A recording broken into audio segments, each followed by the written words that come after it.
Hello YouTube! Bienvenue dans une nouvelle vidéo, dans ce nouveau décor que j'affectionne tout particulièrement, avec ma deuxième Billy. Si vous me suivez sur Insta, vous devez savoir combien il a été compliqué pour moi d'avoir cette Billy, et même si vous avez vu le dernier vlog, je crois que c'était dans le dernier que j'en parlais. Donc oui, j'ai même un fauteuil maintenant pour la lecture. On n'est pas trop bien, bien sûr que si, on est trop bien. Aujourd'hui, je vous retrouve pour faire un update de mes sagas. Les sagas que j'ai terminées, que j'ai commencé, que je pense commencer, que j'ai continué. Je vous raconte tout sur ma vie en saga en 2021. C'est parti. C'est parti pour les sagas que j'ai commencé, voire continué. Bref, les sagas de 2021. En 2021, j'ai commencé l'Assassin Royal, donc j'ai lu les deux premiers tomes qui sont Assassin's Apprentice et Royal Assassin.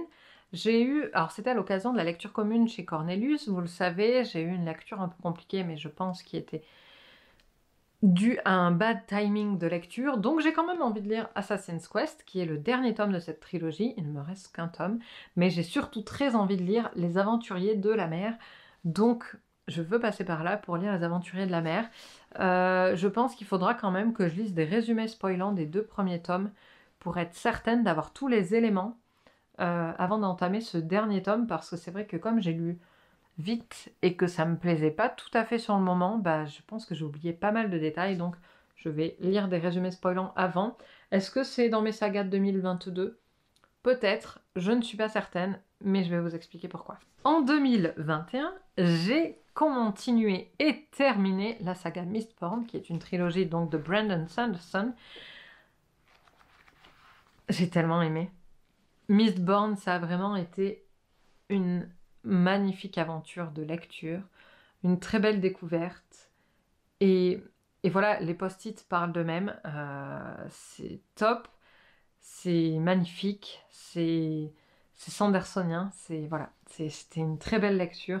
Je compte d'ailleurs, j'en parlerai peut-être après, peut-être que j'aurai à Noël, parce que c'est dans ma liste au Père Noël, je compte lire la deuxième saga, toujours dans le même univers que Mistborn, donc qui s'appelle Wax and Wayne, qui est dans un monde un petit peu plus western, mais en tout cas, une superbe histoire, un système de magie époustouflant, et foncez. Même en VO, c'est pas compliqué. Foncez lire du Sanderson. Commencez par Elantris, Warbreaker, peu importe, mais lisez Mistborn. En 2021, j'ai tenté de continuer ma lecture du Sorceleur. J'en suis au milieu du tome 4. C'est ça, hein? 1, 2, 3, 4. Ouais, c'est ça. J'en suis au milieu du tome 4. J'aime ce que je lis, mais je suis pas plus happée que ça par ma lecture. Elle ne m'attire pas tant que ça. C'est assez dommage. J'avais beaucoup aimé les deux premiers tomes qui sont des recueils de nouvelles. Et d'habitude, chez moi, les recueils de nouvelles, ça ne fait pas mouche. Mais là, je sais pas, ça avait bien fonctionné. Toujours est-il que là, vous en reparlez, de le ressortir de la bibliothèque, je me dis, est-ce que j'aurais pas envie de le relire finalement? De continuer. Donc je ne sais pas, peut-être que ça sera là d'ici dans le premier trimestre 2020. 2022, on est en 2022, tu vas avoir 32 ans Morgane, voilà. Peut-être. Toujours est-il que pour le moment, je l'ai laissé un petit peu de côté dans cette année. Il était dans ma pile à lire du Cold Winter Challenge l'année dernière, je crois. Il me semble, hein, à vérifier, mais il me semble. Et c'est ces magnifiques éditions de chez France Loisirs que j'aime d'amour et que je vous invite à aller acheter pour soutenir France Loisirs, c'est important.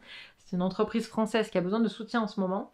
Mais voilà, Le Sorceleur, classique de la fantasy, divertissant, mais je sais pas. Pour le moment, j'ai perdu un petit peu cet attrait pour cette saga. Mais ça va revenir. Nul doute, ça va revenir. Alors, c'était pas en 2021, c'était en 2020, mais c'était au mois de décembre. Est-ce que ça compte? Bien sûr que ça compte, parce que c'est la lecture qui m'a fait rejoindre le Discord de Cornelius, qui m'a fait rencontrer toutes ces magnifiques personnes et qui m'a fait passer une magnifique année 2021 que, sans qui, c'est sûr, sans ces personnes-là, je n'aurais pas passé une aussi belle année que j'ai passée. Et donc, bien sûr, vous vous en doutez, c'était pour la lecture commune du tome 1 de Dune. J'ai sorti là de ma bibliothèque que les tomes que j'ai à lire. Donc voilà, c'est le tome 2 que je vous présente, mais j'ai le tome 1 dans ma bibliothèque. J'ai adoré cette lecture. Le film est spectaculaire, il est magnifique, il est tout ce qu'il faut. Et je compte bien lire ce deuxième tome, dont d'ailleurs Julien de la chaîne Evergreen Mindset en a dit que du bien, donc ça me donne encore plus envie de le lire. Et il fait partie de mon Cold Winter Challenge. Et si jamais je ne l'ai pas lu d'ici le mois de février, ce qui m'étonnerait, je le lirai à coup sûr au printemps. J'ai très très hâte de retrouver Paul Atreides. Très très hâte. Je vais essayer d'espacer les Sanderson, comme ça entre nous. Mais une saga en cours chez Sanderson que j'ai attaqué cette année, c'est Skyward. Et donc là je vous présente Starsight, qui est le tome que j'ai lu. Il me reste du coup maintenant, mais il sortira dans cette édition un peu plus tard, le tome 3 qui s'appelle Cytonic, et il y a aussi un recueil de nouvelles qui va sortir, parce que les nouvelles sont sorties une à une, mais ils vont publier un recueil, donc j'attendrai que le recueil sorte pour les lire. Mais Starsight, enfin Skyward, c'est de la SF, c'est un space opéra, donc c'est des batailles de navires, de vaisseaux spatiaux. C'est génial les gars, c'est divertissant au possible, c'est drôle. C'est vraiment un registre différent par rapport à ce que Sanderson propose d'habitude, parce qu'il y a toujours un peu d'humour chez Sanderson, mais là il est vraiment, je sais pas, il est beaucoup plus léger je trouve, et j'ai beaucoup aimé les personnages, Mbot, best personnage ever, je sais pas, franchement j'ai adoré cet univers, je l'ai écouté la plupart du temps, et c'était une très très bonne lecture. Foncez, si vous n'avez pas encore lu de la SF, mais que ça vous fait un peu peur, franchement foncez sur Skyward, ça s'appelle Vers les étoiles je crois en français. C'est très très accessible, c'est de la SF très simple, donc foncez lire Sanderson. J'ai droit à 3 propagandes Sanderson dans la vidéo, donc ça va, je suis pas encore à 3. Cette année j'ai commencé une autre saga les amis. Je ne sais pas dans quoi je me suis lancée. C'est la faute de Mimi bien entendu. J'ai commencé The Wheel of Time, j'ai lu les 2 premiers tomes, donc le prochain sur ma liste c'est le tome 3. J'aime énormément ce que je lis, encore une fois. Il va y avoir des sagas après que j'aime moins, vous inquiétez pas. Mais j'aime énormément ce que je lis. C'est divertissant au possible. C'est aussi des schémas répétitifs. Ça me fait penser un peu à Harry Potter sur ce point-là. C'est-à-dire que vous savez, dans Harry Potter, il y a toujours l'entrée à Poudlard, puis les effets perturbateurs avec soit les mange-morts, soit un truc un peu bizarre, etc. Et ensuite la résolution à la fin face à Voldemort. Et là, les 2 premiers tomes, j'avais l'impression que c'était un petit peu un chemin répétitif, c'est-à-dire il y a une quête, on part pour la quête, et une fois que la quête est terminée, on se pose des questions existentielles, et on repart sur un autre tome. Mais, je sais pas, j'aime bien, je trouve ça rassurant en quelque sorte de savoir que ce cycle va se dérouler comme ça. Peut-être que ça n'a rien à voir les tomes suivants, je n'en sais rien. Peut-être que les gens qui ont lu The Wheel of Time ou La Roue du Temps vont me dire non mais MDR, you're not ready. Mais pour le moment en tout cas c'est ce que j'ai vu et c'est aussi ce que j'ai apprécié, donc j'espère que ce sera pareil pour la suite. Ça fait partie des sagas que je veux continuer en 2022, bien entendu. Saga que j'avais quelque peu laissé de côté pendant quelques temps, que j'aime beaucoup mais qui me faisait peur et que j'ai dévoré ces dernières semaines. C'est Outlander. J'en parle partout. Je fais la propagande à tout le monde. Je regarde la série, j'écoute le livre audio, je lis le livre. Je vis Outlander en ce moment. Je sais pas, ça m'obsède. En fait, je m'étais pas rendu compte à quel point ça m'avait manqué de suivre les aventures de Claire et de Jamie.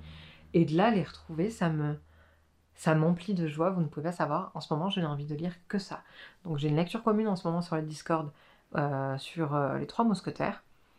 Je suis en retard. Le retard est encore rattrapable, mais je n'ai envie de lire que ça. Tous les soirs, je me dis, je vais commencer les 3 mousquetaires, mais je pense Jamie Fraser. Je ne sais pas si c'est... Enfin bref, je pense que je suis malade. Mais en attendant, j'ai entamé le 6e et plus gros tome de la saga, ou alors c'était le 5, mais bref, c'est les 2 grosses pavasses de la saga. Donc après, j'aurai des tomes plus légers. Et là, Diana Gabaldon vient de sortir le tome 9 en VO. Donc c'est bien, il en reste plein, j'ai hâte. Ça fait tellement longtemps que j'ai pas tourné, ça me fait tout bizarre. Ensuite, une saga que j'ai pas pensé à vous présenter, mais que maintenant que je la vois, je me dis c'est dommage parce que ça reste une saga. C'est Heartstopper que j'ai continué cette année, j'ai lu le tome 4. J'ai hâte que le 5 sorte. Peut-être c'est déjà fait, remarquez, j'ai jamais checké. Maybe le 5 il est sorti. Mais bon, j'aime toujours autant Heartstopper. Alice Oseman, vous savez, c'est ma queen, j'aime trop. Donc foncez, c'est du graphique. Alors là, vous pouvez carrément le lire en VO. Hein. Franchement, zéro frayeur sur Heartstopper en VO. Vous pouvez tout à fait le lire en VO, il n'y a pas de souci. Non, apparemment non. Il n'y a pas eu de volume 5. Donc ça va, je suis pas en retard. C'est parfait. Donc les sagas que j'ai mis en pause cette année. Geekerella, qui en fait, c'est pas une saga, mais il y a d'autres livres qui sont dans le même univers, il me semble. Donc c'est par Ashley Poston, je l'avais lu en VO, je sais pas si ça a été traduit, mais j'ai adoré cette lecture l'année dernière, il me semble que je l'ai lu en 2020.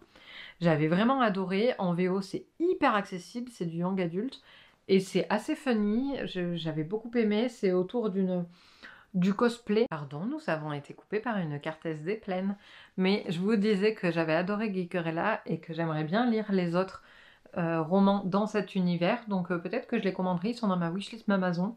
Donc maybe, en tout cas c'est pas ma priorité de l'année, c'est juste disons des lectures un petit peu doudou, feel good, que j'aime bien, un petit tome dans l'été ça fait toujours du bien. Grosse pause sur The Mortal Instruments, donc là je suis dans Lady Midnight, je suis pas tout à fait à la moitié, pas encore. J'ai mis en pause il y a un peu plus d'1 an je pense. Il faudrait que je continue parce que j'ai aimé ma lecture. Je pense que c'est la saga que je vais préférer dans cet univers, donc celle qui se passe à Los Angeles. Mais je pense aussi qu'après cette saga-là, j'arrêterai The Mortal Instruments parce que ce côté schéma répétitif que j'aime bien dans La Roue du Temps et que j'aime bien dans Harry Potter, sur The Mortal Instruments, je sais pas, ça me... Je sais pas, ça m'embête, ça me gêne. Donc voilà, je pense que je lirai cette trilogie-là que j'ai ici en entier et après je m'arrêterai. Oh mon dieu, j'ai oublié de parler de Game of Thrones. J'ai commencé Game of Thrones cette année, donc le tome 1 est en cours.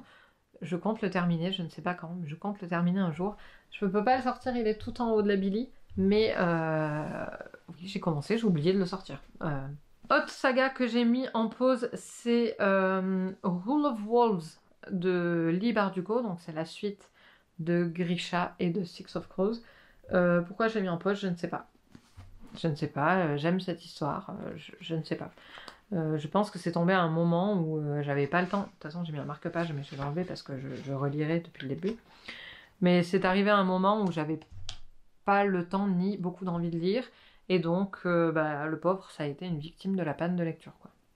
C'est dommage parce que j'aime beaucoup cet univers. Vous le savez, j'ai regardé la série Grisha là sur Netflix et j'ai adoré.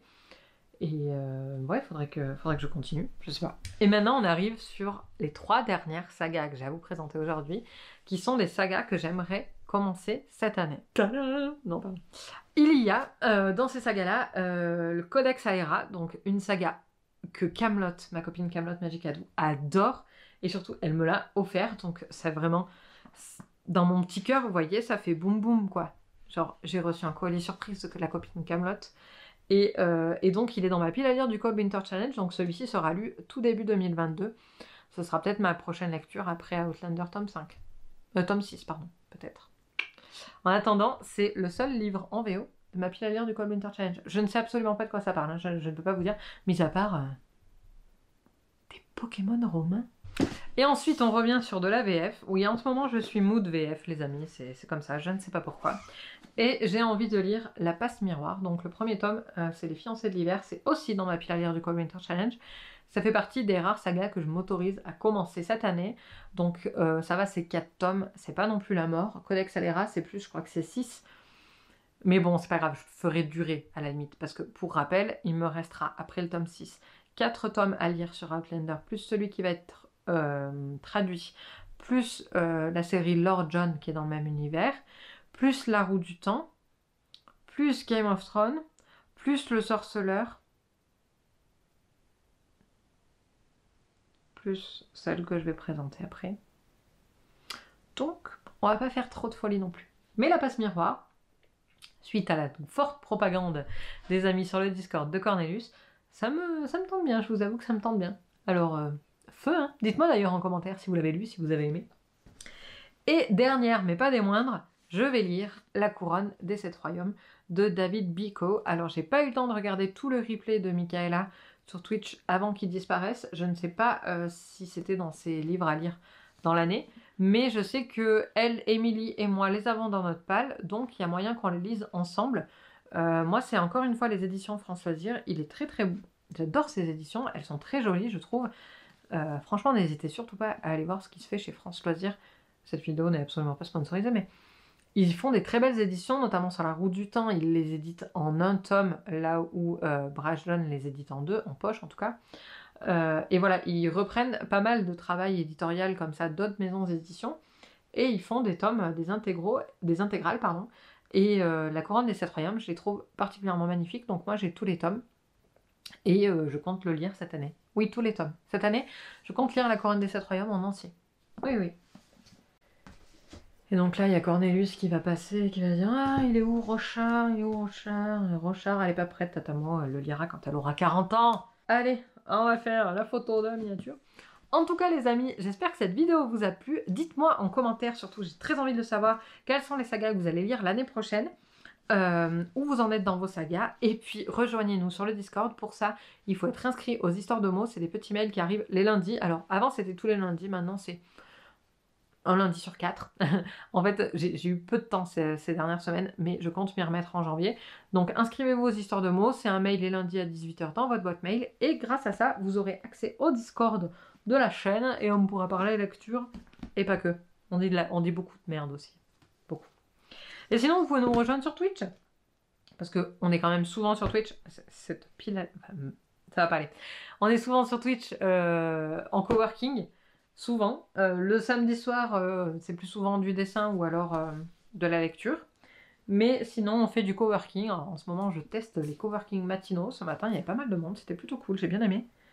Donc, je vais pas arriver à attraper les deux derniers. En plus, c'est pas les plus petits, quoi. Ah! Ouh!